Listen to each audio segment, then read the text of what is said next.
could be a matchup. This could be a toss up. This series could probably go 7, or this could be a long series. This game 1 tomorrow night, game 1 is gonna be telling to me which series. A lot of game 1s in the postseason would tell you, not all the time. Game 1 would be telling. Oh, mostly game 1 or 2 is going to be telling what series. Are we going to have a long series or are we going to have a short series? And this series have a potential to go long, but I think it might be a short series. So I'm going to pick the Astros to win this series, but I'm going to say this. I would not be shocked if the Nationals win the whole thing. I really wouldn't. Because there's something, as I said this before, I see something special about this Nationals team, and this Nationals team they're fighters. They are fighters. They have a deep lineup. They have a lineup. This is going to be the most difficult task that the Astros are really going to have their hands full, and it should be a fun series. Should really be a fun series. I think this series have a potential to go 7, but.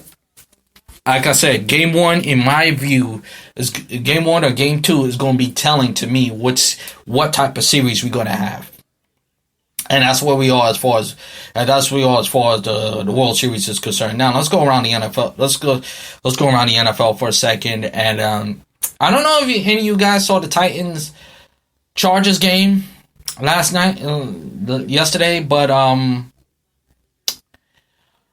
the way the Chargers lost the game, I think the Chargers, in my view, deserve to lose.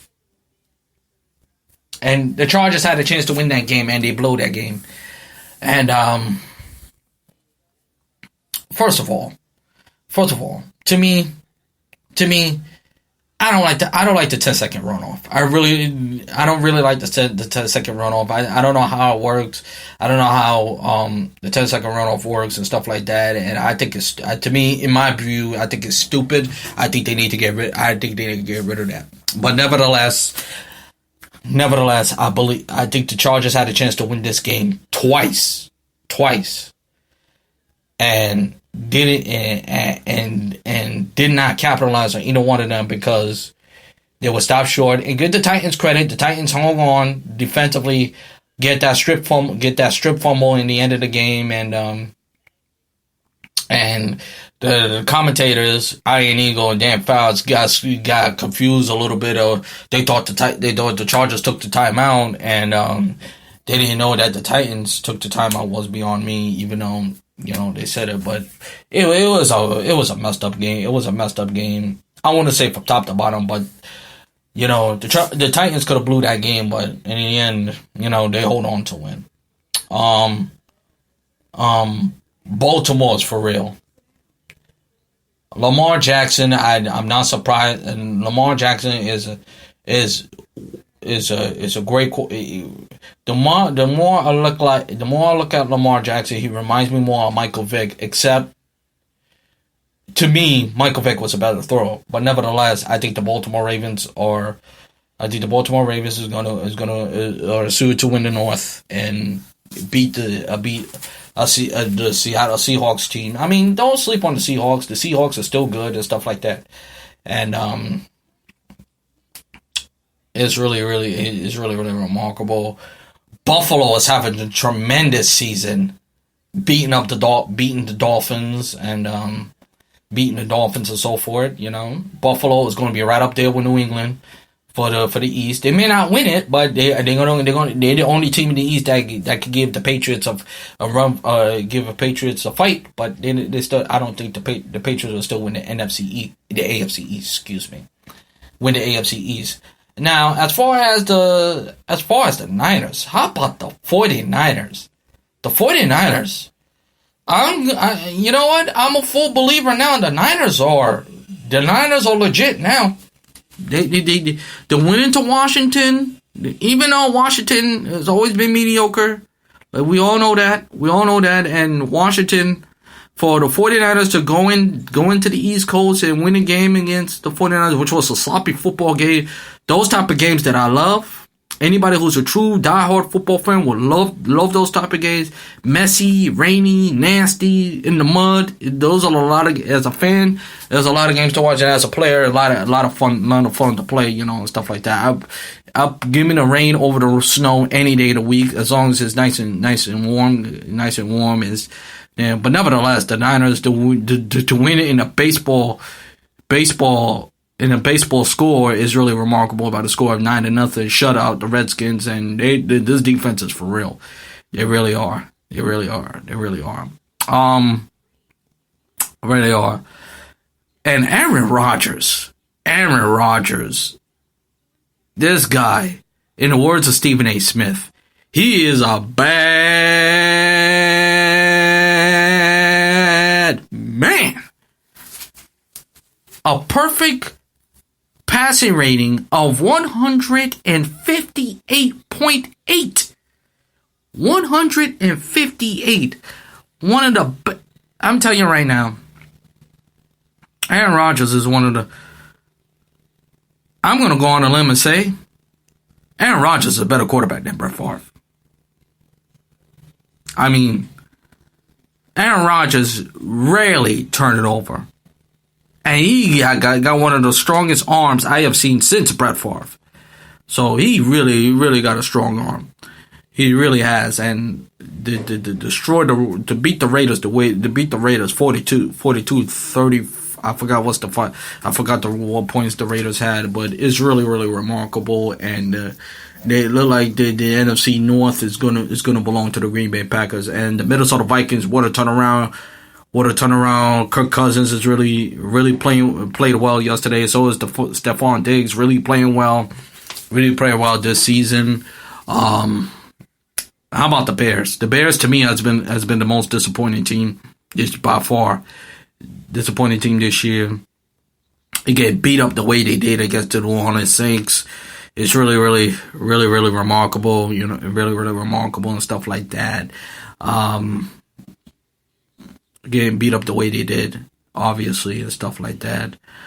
Like I said, even though the Raiders are 3-3,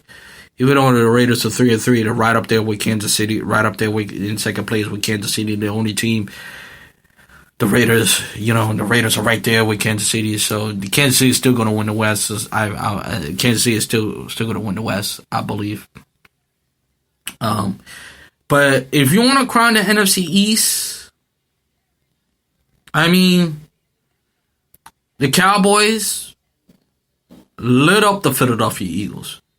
Lit up from the Philadelphia Eagles from the start of the game. From the start of the game till the end. And let me say this. The Cowboys Eagles rivalry is not a rivalry to me. I am sorry. I don't know why people think this is a rivalry. This is not a rivalry. The Eagles Cowboys is more about the Eagles than the Cowboys. The Cowboys could care less about the Eagles. They could care less about the Eagles. First of all, the Cowboys have won more Super Bowls than the Eagles. Even though the Eagles has been in the league longer than the Cowboys have more success than the Philadelphia Eagles, believe it or not. Okay? The Eagles have won one Super Bowl. One. Okay? And the Eagles is really not playing superior. Maybe they missed the legend of Nick Foles is taking full effect in the Philadelphia Eagles. And I mean, what can you say? But as far as if the Cowboys can win big and win against big teams and show up when they matter most, then you know what? You could crown the Dallas Cowboys. But until then, I'm not sold on to me, I'm not really completely sold on the Cowboys yet. But they look impressive yesterday. I will say that. But what? And by the way, what the hell happened to the Atlanta Falcons?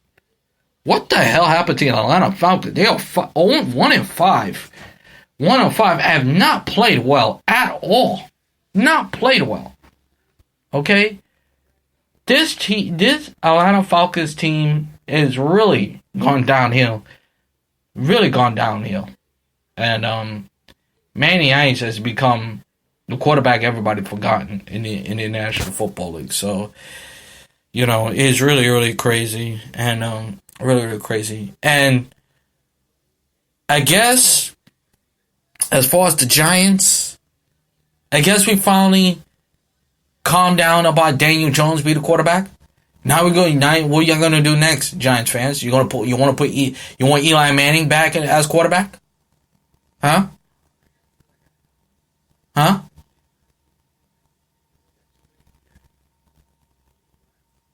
What a difference a week make. Y'all was raving about Daniel Jones. Now what happened to him? I guess the Minnesota Vikings, they beat the daylights out of him. And against a Cardinals team, well, to me, they're all right. They're all right, but y'all don't say nothing then. And real quick, I don't see nothing then. And finally, the Cincinnati Bengals are 0-7. 0-7. And I will listen. I glimpse the Jalen Rose Jacob podcast or radio show that they have syndicated on ESPN in ESPN2, and Jalen was saying that the Bengals have taken Marvin Lewis for granted. And to some degree, there's a lot of truth to that. But remember, you replace a coach who don't have a good record, who led a team who haven't won a single game against when he was the coach, maybe one game as a Cleveland Brown. And you really think and the coach you choose is Hugh Jackson? Seriously? You're better off for Marvin Lewis. Marvin Lewis didn't win a playoff game, but at least Marvin Lewis make you guys be competitive every single year. And Andy Dalton, who's supposed to be the franchise quarterback, has not played well at all. And in the result, the Bengals are 0-7, and the Bengals are just a terrible team. And with that, that's going to do it for this edition of Drew Mania Lives. Thank you so much for listening. If you want to listen to this episode again, please go to Spreaker.com, type in the keyword Andrew L. Perry.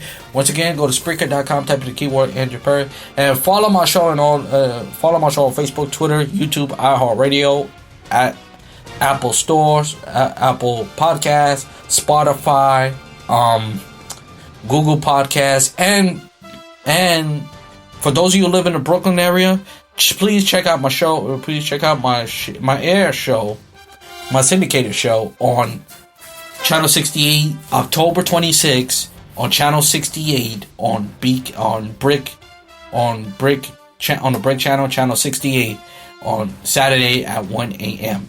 Check your local listings for daytime your schedule. Check out your local listing on your cable area.